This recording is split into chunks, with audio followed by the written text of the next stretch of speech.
விவசாய மசோதாக்கள் நம்ம விவசாயிகளுக்கு நல்லதா கெட்டதான்னு முடிவு செய்யறதுக்கு முன்னாடி இதுவரைக்கும் இருந்த நிலவரம் என்னன்னு பாப்போம்.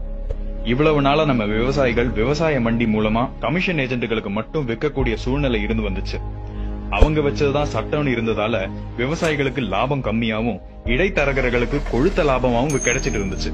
இன்னும் சொல்ல போனா 6% விவசாயிகளுக்கு மட்டும் மினிமம் சப்போர்ட் பிரைஸ், அதாவது குறைந்தபட்ச ஆதரவு விலை கிடைச்சிட்டு இருந்துச்சு.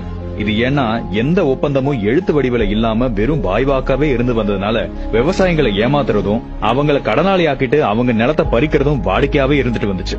சொல்ல போனா சொந்த நிலத்திலேயே விவசாயிங்க வெறும் கூலியாளத்தான் இருந்து வந்தாங்க. இப்போ புதுசா வந்த சட்டங்கள் தரும் மாற்றம் என்னன்னா, இனி விவசாயிங்க அவங்க விளைச்சல எங்க வேணும்னாலும் யாருக்கு வேணும்னாலும் அவங்களுக்கு லாபம் தரக்கூடிய விலையில விற்கலாம். இதனால விவசாய பொருட்களை விவசாயிங்க கிட்ட இருந்து வாங்குறதுல மண்டி கமிஷன் ஏஜென்ட்டுகளுக்கும் மொத்த விற்பனையாளர்களுக்கும் கார்பரேட் கம்பெனிகளுக்கும் நடுவுல போட்டி அதிகரிக்கும். இதனால லாபம் அடைறது யாருன்னா விவசாயிங்க தான். எம்எஸ்பியை விட நிச்சயம் அதிகமாவே பணம் கிடைக்கும்ன்ற நிலைமை ஏற்படும். ஒப்பந்த அடிப்படையில விவசாயம் செய்யற விவசாயிகள் பெரிய பெரிய நிறுவனங்க கூட ஒப்பந்தம் செஞ்சுக்கலாம். ஆனா அது எழுத்து வடிவில தான் இருக்கணும்னோ, ஒப்பந்தத்திலிருந்து விவசாயிகள் எப்ப வேணும்னாலும் வெளியே வரலாம்.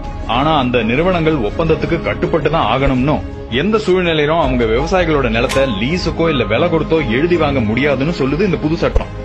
முறையா நம்ம விவசாயிகள் முதலாளிகளா மாறுவாங்க. இப்போ முடிவு பண்ணுங்க, யார் விவசாயிகளுக்கு எதிரானவங்கன்னு. இந்த சட்டத்தை ஆதரிப்பவர்களா இல்ல இந்த சட்டத்தை எதிர்ப்பவர்களா? இதுவரைக்கும் தொழிலாளி, இன்று முதல் முதலாளி.